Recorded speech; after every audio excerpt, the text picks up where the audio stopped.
coming on the air from Florida with breaking news. This is going to be jarring, shocking, and probably painful to see. It is a devastating Category 4 storm. Sure. So, Category 1 water is in the water bottles that we're drinking from. Category 1 is considered potable water, drinking water, bathing water. Category 2 water is water that is significantly contaminated, whether biological or debris. And Category 3 water has things in it that can hurt you. So why did I define that? I define that because the IICRC S-500, which I've mentioned is the Bible of wet buildings in our business, specifically denotes those categories. So we've all been kids and been outside, and either it's been snowing and you let a snowflake go on your tongue, or you got a little rain in there, and no big deal. But that's rain. So rain is not always rain. You get 120 to 150 mile an hour horizontal wind going across the bays and across to your neighbors and everything else. It's going to pick up nasty things. I'll give you an example. I was in South Carolina at that storm a couple of years ago, and it was a huge condominium, and the contamination was ridiculous. It was more than we expected. We expect when water comes in to a building assembly, it's going to pick up. Now, let's just be frank, inside the walls are not pristine clean. There's bugs in there and debris of all kinds and just things that settle out. When the water mixes with that, it's not going to be Category 1 water anymore. So South Carolina, I couldn't figure out why this condominium, even on the top floor, was just sewer indicators everywhere. What in the world? Well, I learned something. I didn't know that South Carolina is one of the largest pork producing states in the United States.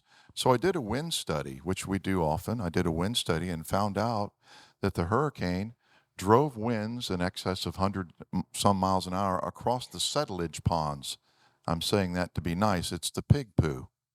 And drove that, picked it up, and miles away deposited it all over this neighborhood. So this rain that comes from a hurricane is not the stuff that you go out and let a snowflake fall on your tongue. This is nasty stuff. We all saw in this last hurricane in Tampa Bay, where'd the water go? It went on out, didn't it? Well, when it came back in, those winds picked up all that nasty stuff off the bottom of the bay and blew it all over the place. And if you had a hurricane-created opening in your home, it came in. Now, maybe it was just the sheetrock and it looked a little bit dark. And your brother-in-law, who's an expert on everything, said, just paint that with Kills. It'll be just fine. Well, that's of course wrong. But secondly, let's think about where the water came from. Then let's think about how it got in. And if you can see it on this side of the sheetrock, imagine what the other side looks like. I jokingly say sometimes we'll open up a wall and find out it looks like a velvet Elvis. It's black and furry and nasty. Well, I don't know if you know this, but homes breathe.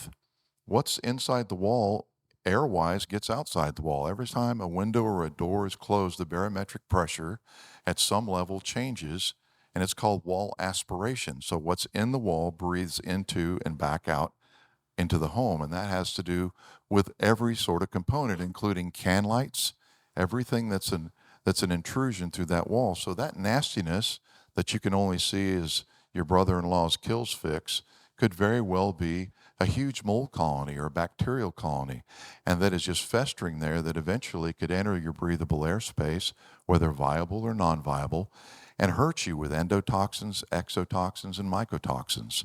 And these are things that make people deathly ill. I mentioned that I knew a person who actually died from that, and that's a true story. So there's that.